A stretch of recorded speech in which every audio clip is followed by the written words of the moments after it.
السلام عليكم.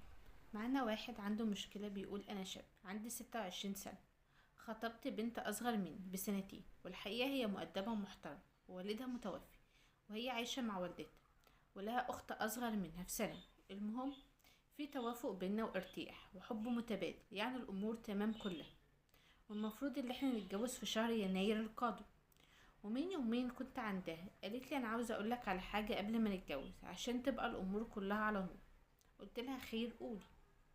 قالت لي انا بصراحه مريضة سكر وباخد حقن انسولين.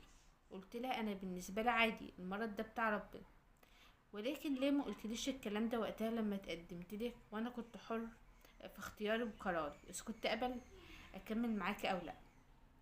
ويا ريت افهم بدون لف ودوران. والدتها اتدخلت وقالت والله العظيم يا ابني انا قلت لها. قالت لي يا ماما انا مرتاحه له جدا ومش عاوزه اخسره وخايفه يعرف بمرضه ويرفضني. وقالت ان في ناس كتير اتقدموا له قبلها بس لما عرفهم اللي هي مريضة مرضوش، وهي ما كانتش مرتاحه لهم اصلا. والله يا ابني هي دي الحقيقة، واحنا فعلا غلطنا لما قلناش الكلام ده من الاول. عموم انت حر والقرار ده بتاعك. هو ده الكلام اللي والدتها قالته. بس هي انا بحبها وكل حاجه وما اقدرش استغنى عن كل حاجه، بس انا ايه يعني هي ما قالتليش، هي مشكلته اللي هي ما قالتليش، وانا مش قادره استوعب الموضوع ده. بص، هو انت ما تعملهاش اللي هي سوء ظن، هي قالت لك كل حاجه بصراحه، يعني انتوا لسه ما اتجوزتوش، يعني انتوا لسه مخطوبين. فهي ممكن كانت لو هي فيها سوء ظن كانت ممكن تخبي لغايه بعد ما تتجوزوا، وانت اللي هتكتشف لوحدك، لان هي كده كده بتاخد حقن اصلا وبتاخدها في مواعيد منتظمه. بس هي يمكن قلق او خوف ماشي في البدايه. بس احنا مش هنقول اللي هي ما غلطتش، لا هي غلطت، اللي هي خبت كانت المفروض تقول.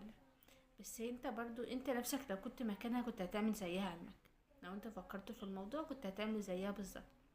واحنا مفيش حد فينا سليم، يعني كل واحد فينا عيان.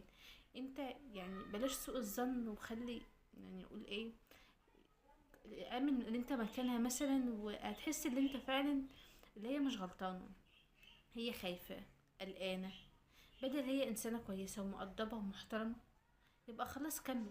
ولا انت ضامن ان انت هتتعب، او انا او غيرنا، يعني كلنا ممكن في اي لحظة، والله اعلم.